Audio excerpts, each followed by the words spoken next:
Hey y'all, how you doing? I told you that I felt a sense of urgency, so I was going to start posting more frequently. And so I'm driving somewhere and I'm posting, so it might be a little bumpy unless I have stabilization on my camera. Maybe that'll fix it or straighten it out. I'll hold it up like this. And I'm just going to start throwing things out there that are in my heart. I posted the other day about grace, and there was arguments about it, and I want to put them all to rest with this.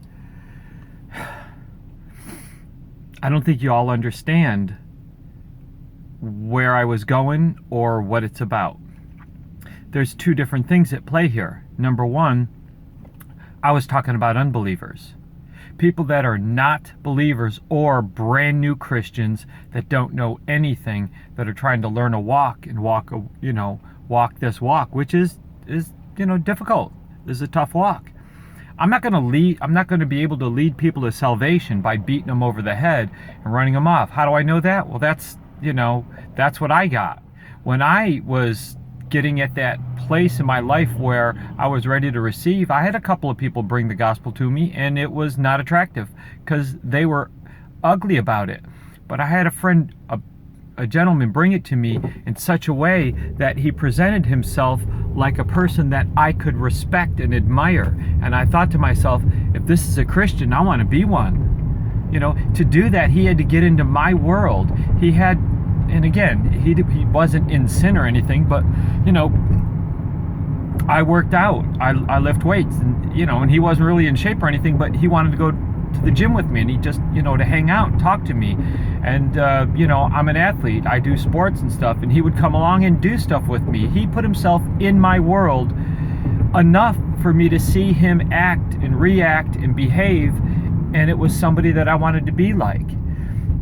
That is not the same thing as somebody, a brother in Christ, who's beating his wife and kicking his dog and acting like a fool. That's not the same thing. If somebody's cheating on his wife, that person, what did Paul say? You need to let him go to Satan. Let him go. I had a guy in my organization one time who was a brother in Christ, and he was a saved, spirit-filled believer. And I found out he was drinking. He was getting drunk at his business. Y'all, this is a business with kids. Hello. As soon as I found out, I went in there and I kicked him out.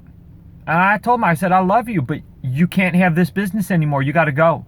You got to go. You can't have this business. You cannot watch kids and be an alcoholic. It can't happen. You got to go. And I told him, I said, I hope you get it right. I hope you get it straight. And you're welcome back anytime you get sober, but you got to prove to me that you're sober. And I told him, I said, and not welcome back to do this business anymore, because I can't trust that. I don't trust it. You might be clean and sober, but I'll welcome you back into my life. And I've since run into him, and we're still friends, and he appreciates what I did, because it was the catalyst that got him over that hump. But y'all, you're quibbling about two different things. I don't condone or tolerate that kind of sin and a person who calls himself a brother in Christ. Absolutely not. That person's got to go. He's got to go, and like Paul said, release him and let Satan have his way. And what happens is, when his life gets so bad, when he hits rock bottom, he'll cry out. He'll cry out. That's where God, will swoop in and take care of him, and lift him up and dust him off and get him going on the right path again. Because, that's kind of how it works with a lot of people. Some people just learn by hitting rock bottom. Not everybody gets it the same, We're all different people. What I've learned is to have grace with everybody and love them through it. Like I told him, I said, you can't do this business anymore. Doesn't mean I don't love you. Doesn't mean I'm not going to pray for you. And it doesn't mean that if you're going through something, you can't call me up and say, hey man, pray for me. I'm there for you. You just can't do this business anymore. Are y'all hearing me? So stop it. Just stop it with all that. All right? We're brothers and sisters in Christ. And it's like, I can't put condemnation on somebody for doing something stupid when I've never walked in their shoes. I don't know all their life's experiences that they went through to make that bad decision. I I can't do that. I can't do that. My job is to love everybody. It's just to love everybody. Love conquers everything. By not running them off and treating them harshly, they remember that and they'll come back. Hey, there's that place I went to where I laid hands on the 2 Muslim guys and the other guy. That's the place, y'all. I'm going over to my son's school. So I just wanted to make that little post. People, walk in love. Walk in love. Walk in love. Love conquers everything. Love everybody. Treat everybody like Jesus would. He loved everybody. Of course, he did call the Pharisees a brood of vipers. I thought that was pretty interesting. It was like he was picking a fight with them before the cross. It was really kind of neat. He's Jesus, my hero. My hero is Jesus. Jesus, you're my hero. So, there was something else I wanted to say, but I'm going to be posting little videos like this all day long. And I've never done it driving before. This is a little strange. I can't look at the camera now because I have to have my eyes on the road. So y'all understand that, I know. Got a sunburn yesterday working out by the pool. I noticed when I watch my video, I watch my videos. I watch them. I learn from them. That I was all red. And then I looked in the mirror this morning when I got up. It's like, oh my gosh, you got a sunburn yesterday. Cleaning my pool. I was cleaning my pool.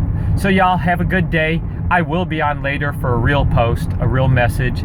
I told you yesterday I didn't want to alarm anybody, but I was feeling a sense of urgency. I want to reiterate that. Remember the other day how I mentioned, I was like, hey, I could go have a beer, and then, you know what? I'm not having any beers right now. I don't want to have anything. I'm trying to really separate myself from the world completely. I'm contemplating doing another fast. I just got off a 9-day fast. I'm contemplating doing another one right now. I feel a sense of urgency. I think we are running... How's the best way to put this? Out of time. We're just running out of time, guys.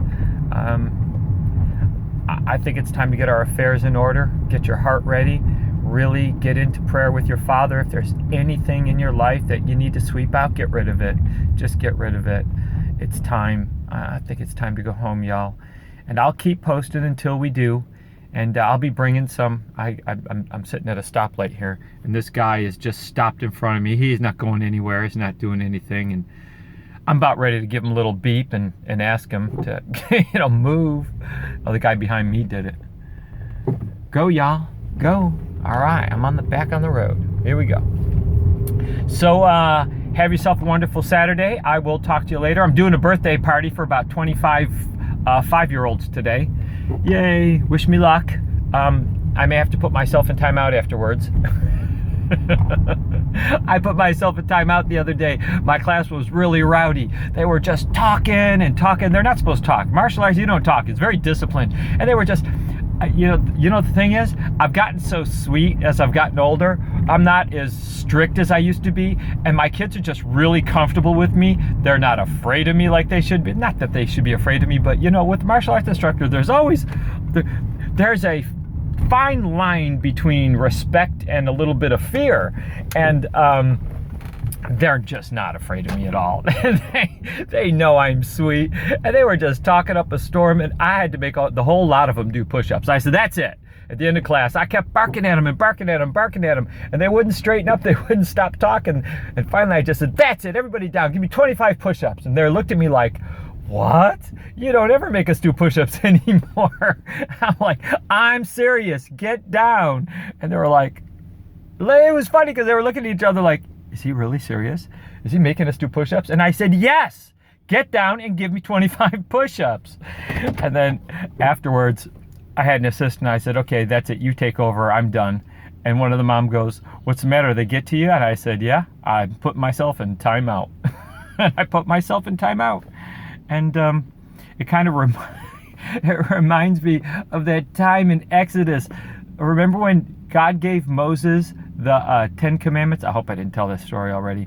And he went down, he threw them on the ground, he broke them when he found out they were worshiping a cow. Hello? Hello? God parts the Red Sea. He does all those miracles, and they're worshiping a cow. Oh, man. Okay, I want to... Lord, I just hope and I pray that I'm smarter than that.